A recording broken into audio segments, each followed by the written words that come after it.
Nos Book of the Resurrection by Miguel Serrano. This work possesses all the defects needed to defeat time. I was forced to write it in this way. In accordance with the required limitations, I have also been permitted to reveal the martial initiation of a Moor. The whole of my creative work falls outside the boundaries of any specific literary genre. It is neither a poem, nor a novel, nor a philosophical essay, although it contains a little of each of these.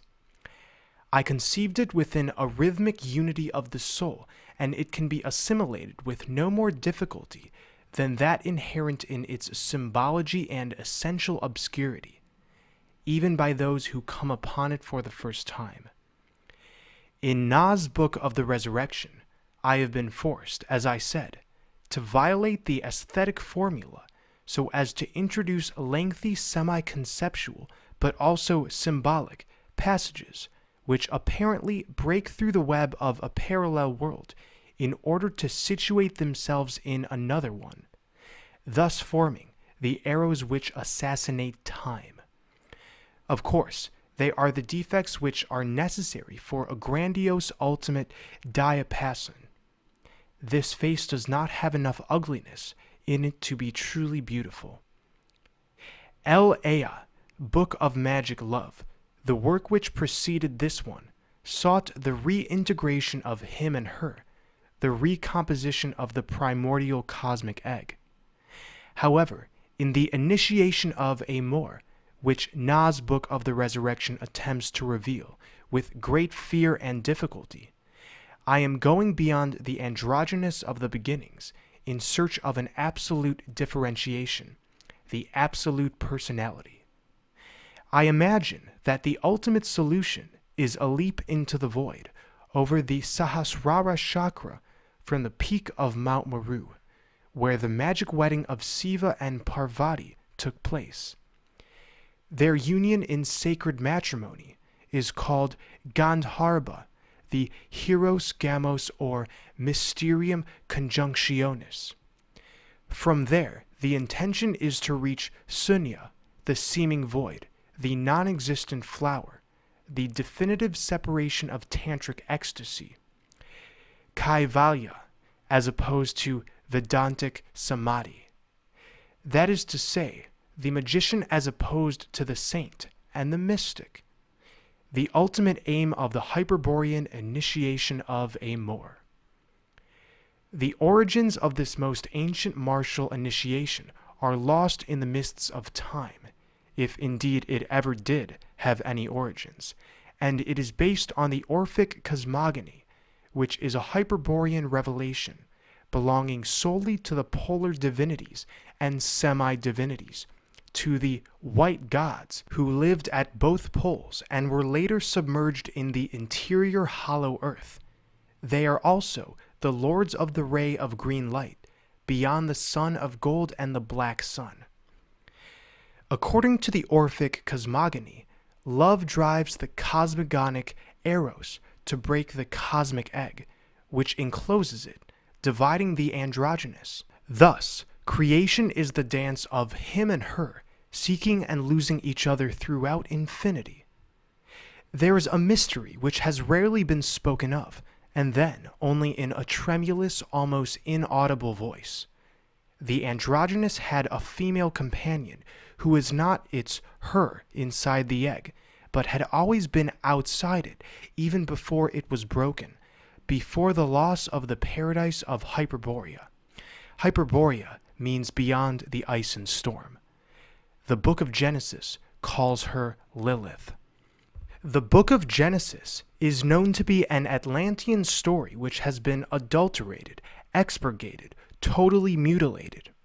Closer to what really happened is what Plato tells us about Atlantis in his Critias and Timaeus. In the beginning, a man issued forth out of the earth. He was called Evanor, and he married Leucippe. They had a daughter, Cleido. The god Poseidon fell in love with her. Perhaps this is the fall of the divine extraterrestrials, of which the Book of Enoch tells us.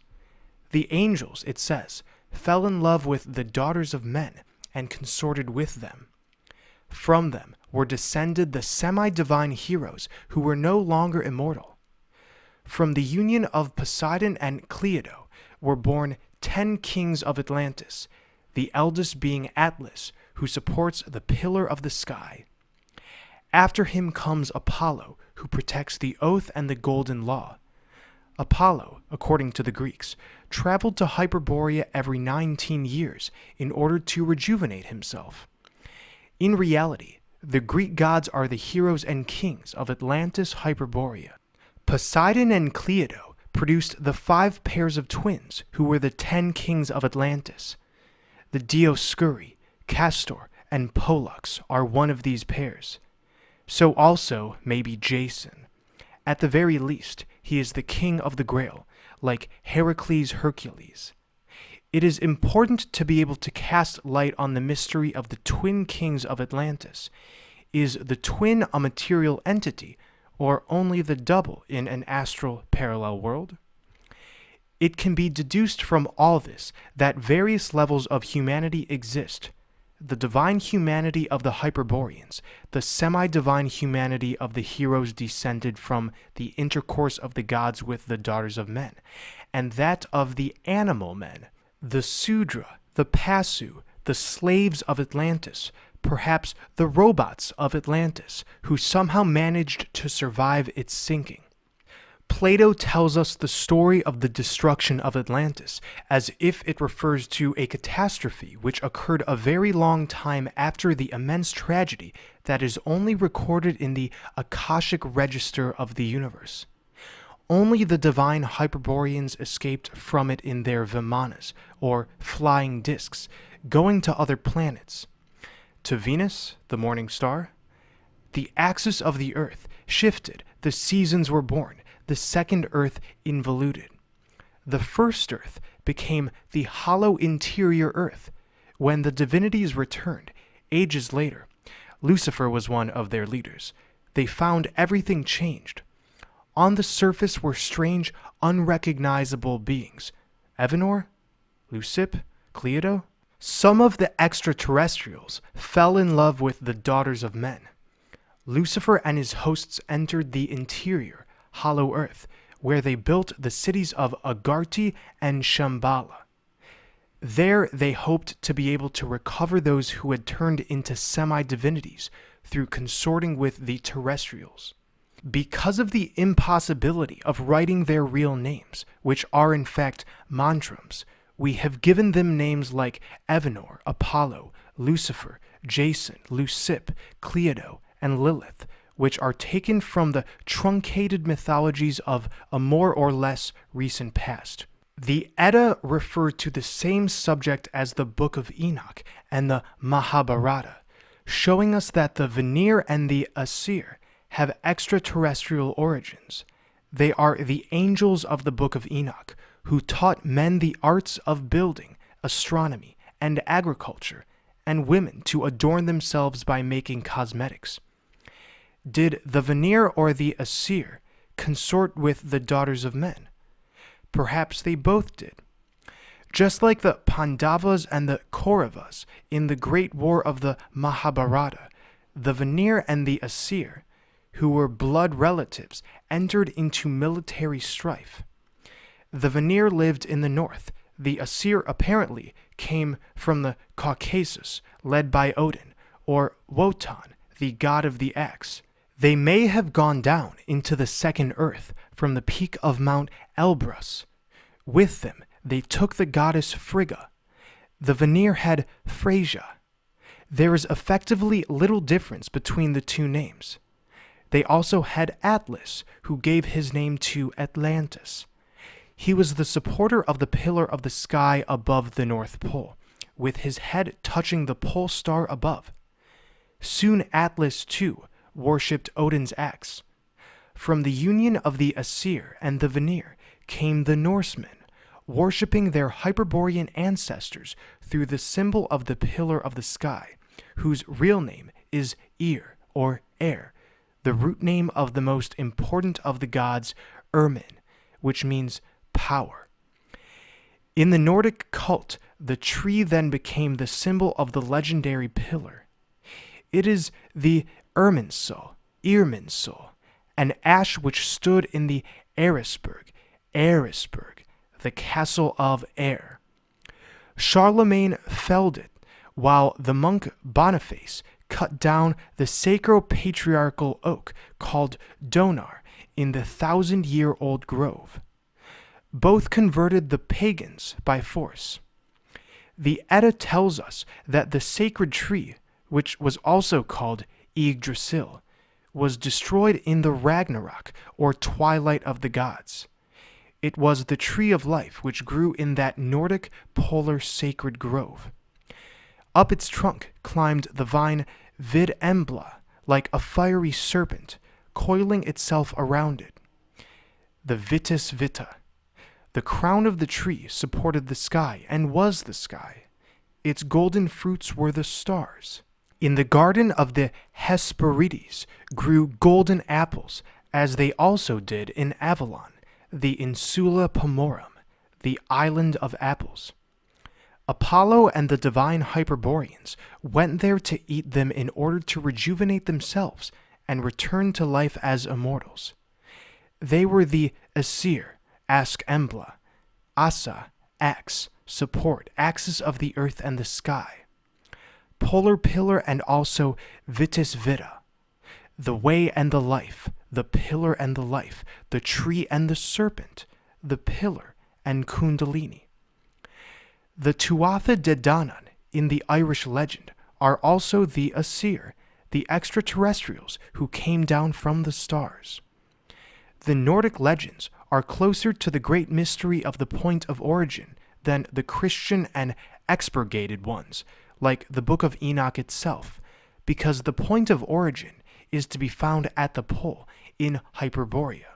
From there came the cult of the magic sacred wedding, later called Ganharba in Aryan India, and which the Germans took with them to the Languedoc, where it reappeared among the Provençal troubadours and the Minnesinger of the High Middle Ages, Tristan and Isolde, along with the Asag. See the Dictionary of Initiation of Amor at the end of the book, the May Bride and the Countess of May, and also with the mysterious Wover Salde, whose sons the Minnesinger claimed to be.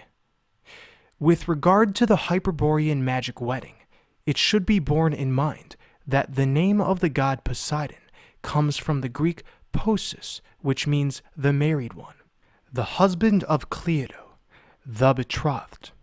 According to the Greek legend, he is the son of the god Uranus and the goddess Gaia, the divine ancestors of the Atlanteans. Euripides said, "In the land of Amber, Hyperborea, the king of the gods celebrated his marriage." The belief in reincarnation is also essentially Nordico-polar, of both poles, being better expressed in the myth of the eternal return than in the rationally elaborated concept of Hinduism and Buddhism. The revelation. Because of the proximity of a new cataclysm within the eternal return, and because the places of those who will be saved by the flying discs of light have almost been filled, I have been permitted to reveal certain pages of the sacred book, which refers to the cosmogony of this martial initiation of Amor, thanks to the same acceleration of time which foretold the catastrophe. Here is what appears in the book which was salvaged from the fire. How the cosmic egg was broken. There was an egg, which was all the non-created world, with transparent walls through which there could be seen no one, and a none outside. And this was where him/her lived, in the breathing of the great egg, from time to time, like something which happened before the seconds and the hours, there appeared the color green, which may have become a star or a ray of light, but which remained as the motionless, cosmogonic great egg. A music, a sound, took shape, or rather, the seed of a music, its insinuated trembling, and the being which was there, inside the great egg, seemingly complete and eternal, gave off a green vapor, and in that tenuous music, the vapor condensed, and she stood before him, as if in the play of a breath or the simulation of a dance. But she did not yet exist. Hurriedly he reincorporated her, breathing in deeply, becoming him-her once more. But the experiment had now been made. The time was foretold. Chance became destiny within the great egg. The breathing became rhythmic, although it still stayed within the walls of transparent ice. And each time the being breathed out, she emerged and danced a little, covered in a green placenta, until he breathed her in as if he were drowning in a horrible pleasure, rapidly, so as not to let her escape. And a new chance destiny occurred. The green veils fell away from her, and he saw her for the first time naked in her body made of breathed time, play and dance.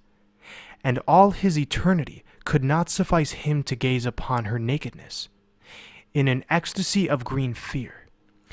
And as this event occurred for the first time, circular like his breathing, which was now spinning like a star, she became hard, retaining her substance and form until she, too, could gaze upon him from outside.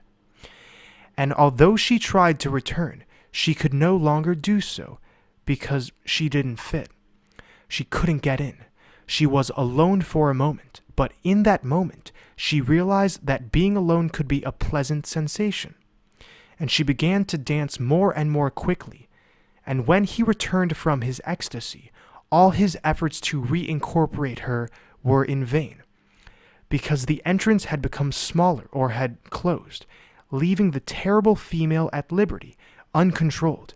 And as he came closer to her, he experienced the vertiginous sensation of his own flesh touching itself on the other side of a mirror, and it was she who took him into her body.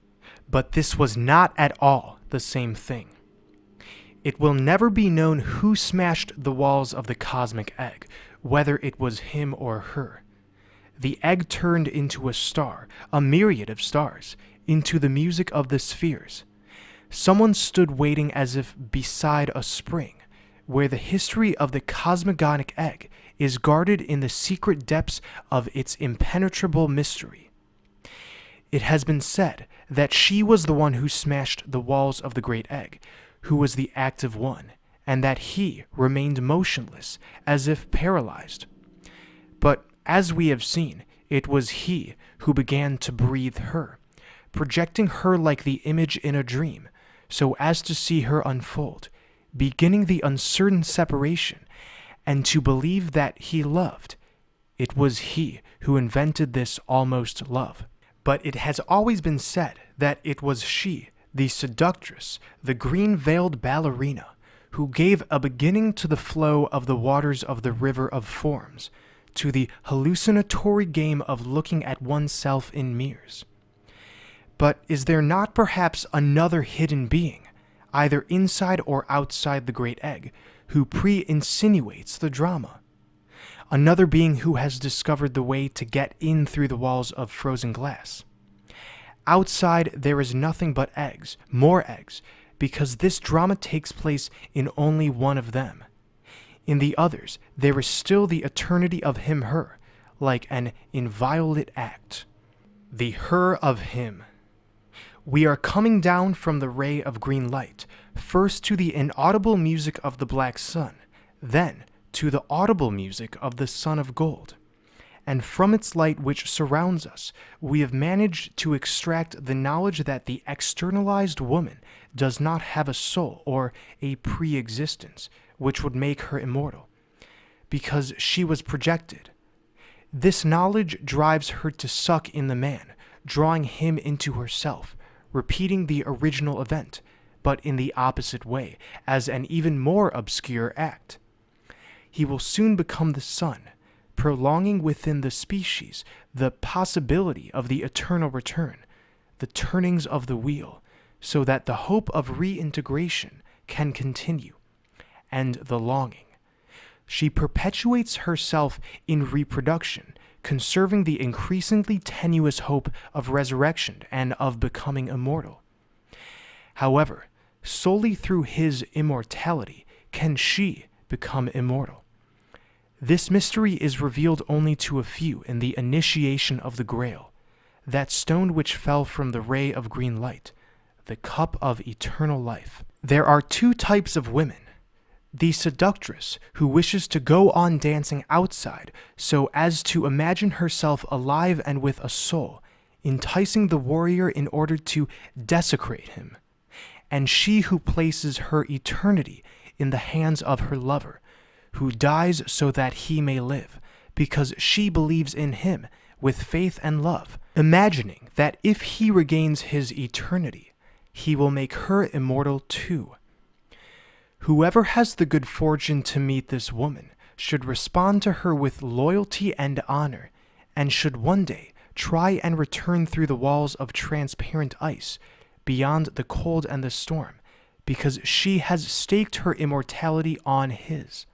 Woe betide the one who, having received the gift of eternity in the cup of death, was not loyal to her and was not able to bring her back to life. There is only one her for each him. She has been singled out for him in some register of the universe. This cannot be changed, because she is the her who came out of him. In the turning of the wheel of the eternal return, it is not always given to them to meet. One or other might arrive late or too early, but if they do manage to meet, everything must be put at stake to bring her back to life, and it is a crime to continue losing lives in other non-essential searches, because no one can succeed in replacing her. The way of return is a hard one. Here is the song of the wayfarer. O Lucifer, there never was a passage, and no one since earliest times has ever discovered it, neither by sea nor by land. This slender thread of crystalline water, wind and green light, this sighing of his breast, the way is agonizing, deep are the waters of death. Where, O Lucifer, shall we cross this immense sea? With Lucy Bell, we have lit this fire which never goes out, and which leads us to a superhuman, irreversible destiny. The gods. Those eggs whose walls of ice have not yet been broken, within which the cosmic eros has not divided, are the gods who watch us, following our enterprise from within their frozen immobility, in their absolute darkness, their black holes, through their walls of real glass. They are the para-him and the para-her, the inviolate ones. However, perhaps they hope that from our movement, our foreseen chance destiny, conscious light may emerge for them as well, like an imperious meaning, which will force them to cross the walls of real glass of their eggs, and which will smash them, so that the vibration projected by our drama, our dance of pleasure and pain, may illuminate the darkness of the inviolate ones. Him. It is whispered that there was once a woman who did not emanate from her, the cosmic eros, and did not escape from it in a sigh of imagination and desire, and she was believed to have an immortal soul. Thus, she was the first companion of the androgynous, being androgynous herself. But this is no longer spoken of.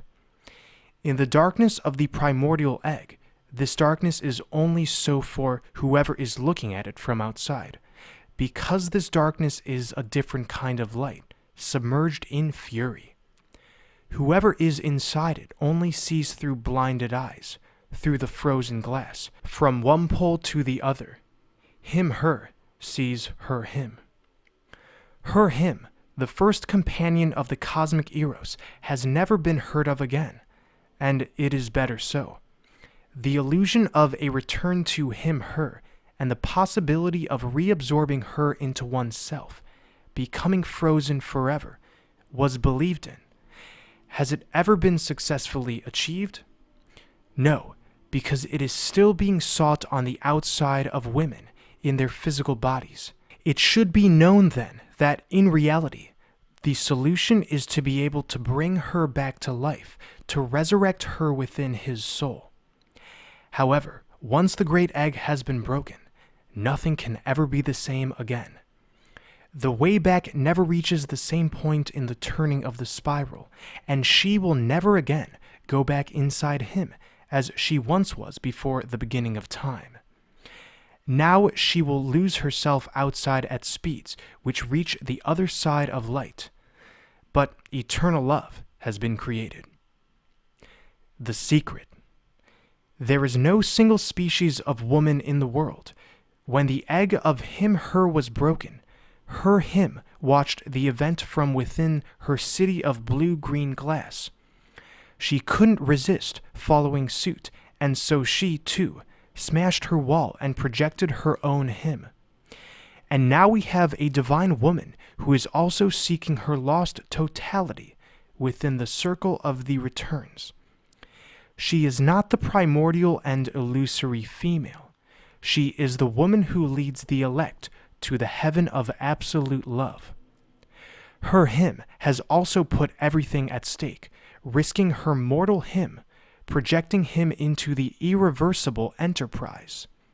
She will never get him back again in the same way.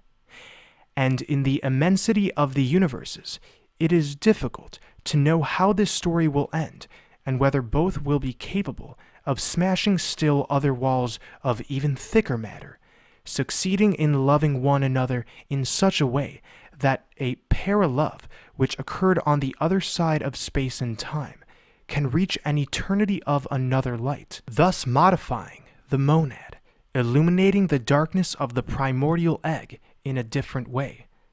And in the rebellion of this game, from which there is no escape, to succeed in eternalizing the her of him-her and the him of her-him, clothing their images with immortal substance. The face of the soul. Only those who have recognized each other, thanks to a chance destiny, on the polar mountain of the revelation, in the depths of midnight, can fulfill this mystery of love and resurrection, supremely personalized, within the fatal circle of meetings and losses. Someone is watching this drama, still attached to its him and its her by a golden string. Someone who has been waiting as if beside a spring.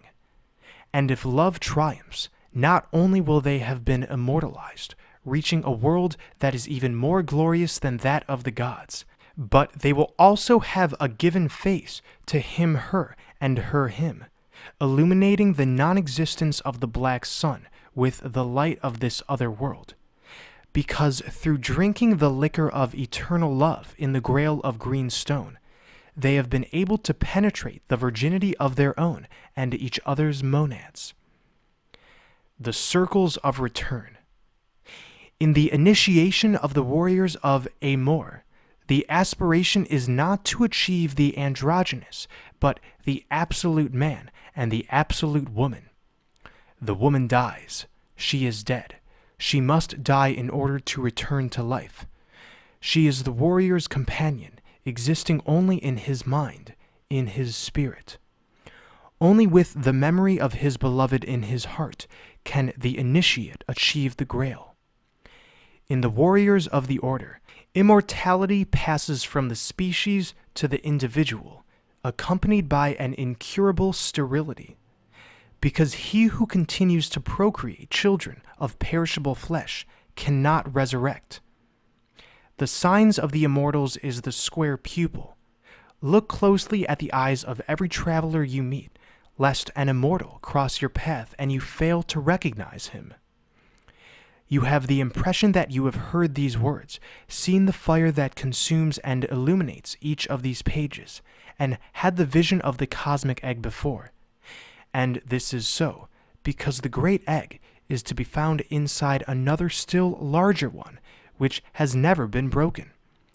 Because of this, the act of losing is eternally repeated, because the longing revolves within the walls, still intact but limited, of a universe without exit, repeating each image, each fragment, each star, eternally, until someone, someday, in the depths of midnight, reaches the midday sun and, with the sword of a ray of green light, succeeds in smashing the walls of this other huge egg, opening the way to the existence of a reality which has never been imagined even by the greatest of the searchers of longing. Drive your sword into the mirror beside the fire, so that as it is reflected in it, everything looks as if it is in an upside-down sky, like an arm holding it, rising out of the waters, and passing your sword over the fire, sing, O sun of gold that reflects the black sun, O black sun that hides the ray of green light, withdraw your luminous shadow, rend your veils, so that I may see the hidden face, veiled by your disk, by the revolving of your swastika, because the one who is hidden there is I myself. Let forgetfulness never again fall upon us. Let what we lived through in the eternal return not find us again without memory, without recollection. Let us engrave it forever. Continue your search for the city. Enter it. She, too, is searching for it. Draw your sword. Unsheath it. The moment has arrived. From this vision, one can deduce the following. Loveless Amor consists of a reintegration of her in him and him in her, which Jung conceived of as the reintegration of the anima and the animus, psychologizing a sacred mystery. However, this does not imply a return to the original androgynous, a recomposition of the cosmic egg, which had divided, because now a face is being given to the soul, as the book explains. The face of the lover and the beloved, of her him and his her. Him her and her him have found each other again in a different way, with Amor, that is without death, becoming transfigured in a total absolute personality, achieving oneself, separated and united for all time in the separation of him her and her him, in the immortality of a resurrection, which has thus been invented and created, of a non-existent Amor, but more real than anything that exists, the Amor of him her and her him. Miguel Serrano.